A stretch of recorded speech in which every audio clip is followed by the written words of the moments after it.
મિત્રો, જસદણ તાલુકાના ખેડૂતોની જે વેદના છે અત્યારે, એનાથી આપ સૌ પણ માહિતગાર છો. કેમ કે ટૂંક સમયમાં હજી ટેકાના ભાવની મગફળીની ખરીદીની હજી બધી પ્રક્રિયા પૂરી થઈ ગઈ છે. અમુકને પેમેન્ટ લેટ આવ્યા, અમુકને રિજેક્ટ થયું, આ તે જે તે XYZ.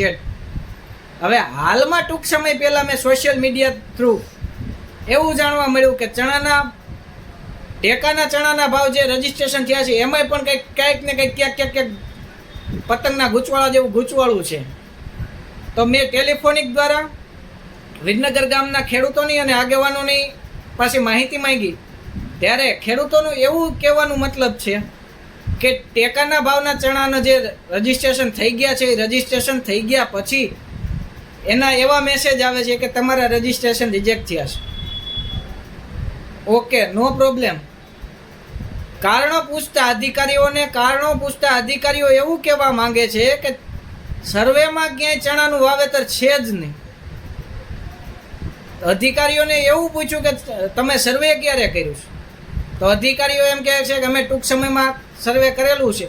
જે તે સમયે તો જે તે સમયે સર્વે કરેલું ત્યારે જે એના ચણાનું વાવેતર હતું એ લણી લેવામાં આવ્યું છે. એટલે ચણા હવાને ઘરે હોય, બરોબર? આ પ્રક્રિયા છે. તો સત્તા પક્ષને અને અંદર ખુરચીમાં બેઠેલા અધિકારીઓને એટલી ખબર પડે છે કે આખી રાત પાણી વાળીએ છીએ, આખી રાત મહેનત મજૂરી કરીએ છીએ, હળદના પૈસા દેવાના, ચણાના ઘરે આવે ત્યાં સુધીના મહેનતના મજૂરીના પૈસા દેવાના, છેલ્લે બાકી લાઇનમાં ઊભું રહેવાનું રજીસ્ટ્રેશન કરવા માટે. છેલ્લે રજીસ્ટ્રેશન થઈ ગયા પછી તમે એવો મેસેજ પાડો કે હવે તમારું રિજેક્ટ થઈ ગયું છે. રિજેક્ટ થઈ ગયું અને અમને કંઈ વાંધો નથી, પણ તમે કારણો તો કંઈક અમના ગળા હેઠા ઘૂંટડા ઉતરે એવા આપો. તમે એમ કહો ચણાનું વાવેતર નથી થયું, ચણા ક્યાં અમારે ઉપરથી પડી જશે? તમારા ખાતામાં કોઈના કોટરીમાં તો આવ્યા કે નરેન્દ્ર મોદી ત્યાંથી આવ્યા છે કે ભાઈ હર્ષનદીન ઘીરેથી આવ્યા છે ચણા? તમે સર્વે કરો છો, કેવા ટાઈમે સર્વે કરો છો, શું કરો છો એ બધું જોવો. કયા સમયે કેવી પ્રક્રિયા કરો છો એ જુઓ. પછી પાછું એ બધું થઈ ગયા પછી પાછું ખેડૂતોને એવું કહેવામાં આવે કે તમે વાવેતર કર્યું, તમે કાગળિયો લઈને આવો ને પાછા લાઈનમાં ઊભા રહ્યો.